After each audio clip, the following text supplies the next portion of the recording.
En pahalı laptop en iyi laptop değildir. Bir kere bu konuda netleşelim.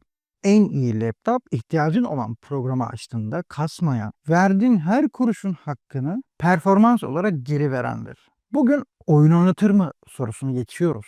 Panel kalitesinden anakarttaki o boş slotlara kadar laptop dünyasının gerçeklerini konuşuyoruz. Hazırsanız 5 farklı karakterle ezberleri bozmaya başlıyoruz.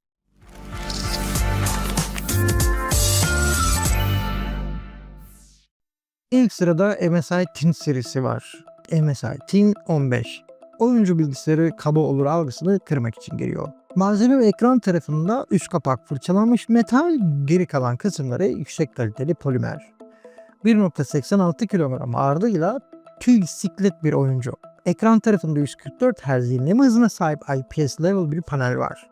Port ve bağlantı kısımlarına baktığımızda sol tarafta güç girişi ve 2 adet USB 3.2'si, sağ tarafta ise DisplayPort destekli bir Tip-C, HDMI ve RJ45 portu mevcut. İçerisinde çift RAM slotu var, yani içindeki 16 GB'ı ileride 64 GB'a kadar çıkarabilirsiniz ve depolama için sadece bir adet M.2 slotu mevcut. Mavi aydınlatmalı klavyesi ve ince gövdesiyle kütüphanede veya ofiste sırıtmıyor ama i5 13420H ve RTX 3050 ile oyun performansında ben buradayım diyor. Ancak bazen önceliğimiz sadece taşınabilirlik değil, daha geniş bir çalışma alanı ve yaratıcılık süreçlerimizde size alan açacak bir ekran. İşte tam bu noktada ekran formatında fark yaratan bir model devreye giriyor. Asus VivoBook 16. Bu cihaz bir oyuncu laptopundan ziyade bir üretim istasyonu karakterinde. Ekran tarafında en büyük kozu 16'ya 10 formatındaki 16 inçlik IPS ekranı. Standart laptoplardan daha yüksek bir ekranı var.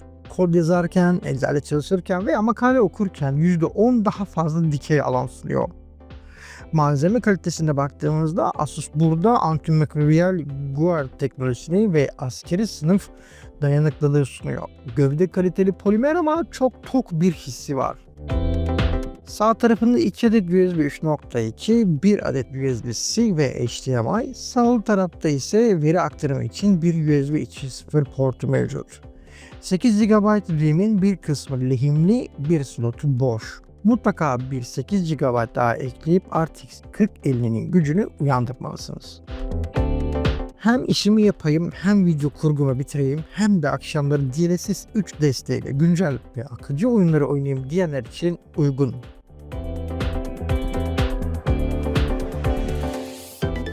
Üretkenlik tarafını hallettik. Peki ya hem üretip hem depolama ve bağlantı hızında hiçbir limitim olmasın diyen, paramın karşılığı hem kuruşa kadar değsin diyorsanız karşınızda Acer Nitro V15 serisi. Acer Nitro serisi fiyat performans dengesini bu modelde bağlantı teknolojileriyle birleştirilmiş. Ekran ve panel tarafında 15.6 inçlik 144 Hz IPS panele sahip ve Nitro'nun önceki nesillere göre çok daha ince çerçevelerli ve modern bir duruşa sahip. Kritik detayımız burada Thunderbolt 4 desteği. Bu bütçede nadir görülen Thunderbolt 4 portu var ve bu port üzerinden hem şarj olabiliyor hem de 4K görüntü aktarabilip hem de harici ekran bile takabiliyorsunuz. Depolama ve RAM tarafında 1 TB'lık SSD'si içinde mevcut ve büyük bir rahatlık sağlarken ayrıca içinde ikinci bir M.2 SSD slotu daha var. Depolama canavarları için bulunmaz bir nimet. Çift RAM slotu da tam yükseltilebilir yapıda. Çift fanlı ve geniş egzoz çıkışlı tasarımı uzun oyun seanslarında bile bileklerinizin serin kalmasını sağlıyor.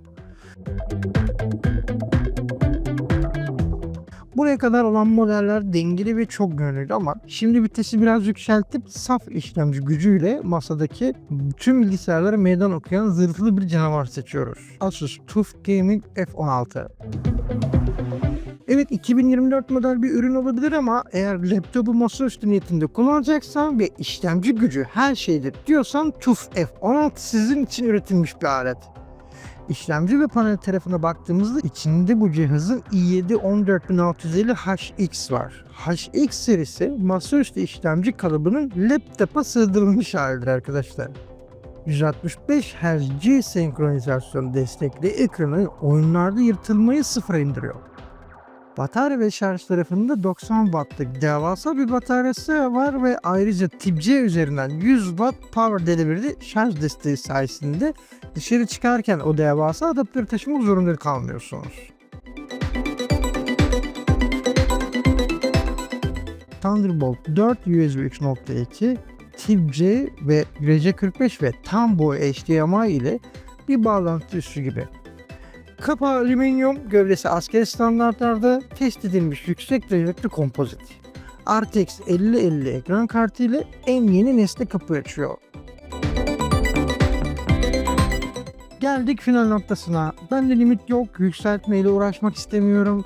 En yeni teknoloji ve en yüksek bellek kapasitesi neyse olsun diyenlere listenin en amiral gemisi cihazı HP Omen 16. Bu cihazda ileride eklerim diyeceğiniz bir şey bırakmamışlar. Donanım zenginliği, 32 GB DDR5 RAM'i ve 1 TB'lık M.2 SSD'siyle geliyor. Bakın 32 GB RAM bugünkü tüm oyunların ve ağır mühendislik render yazılımlarının limit noktasıdır. En güncel mimariye sahip RTX 5060 ekran kartı, yapay zeka çekirdekleri ve saf kas gücüyle önümüzdeki 5-6 yılın garantisini sunuyor. Ekran ve panel tarafında 165 Hz 7 milisaniyelik IPS paneli rekabetçi oyunlarda bile sizi bir adım öne taşıyor. Omen Tempest Cooling teknolojisiyle 3 taraflı havalandırma ile cihazın daha boğaz yapmasını engelliyor. Malzeme kalitesine baktığımızda tamamen premium bir his, RGB aydınlatmalı bölge kontrolü klavye ve çok daha sade, şık bir tasarım dili kullanılmış. Portlarına baktığımızda çok sayıda USB-A ve SD kart okuyucu gibi profesyonellerin aradığı her şey yerli yerinde. Peki sizin masanızda hangisi durmalı? Yorumlara yazın. Detayları konuşalım. Kanala abone olmayı ve videoyu beğenmeyi unutmayın. Bir sonraki videoda görüşmek üzere. Hoşça kalın.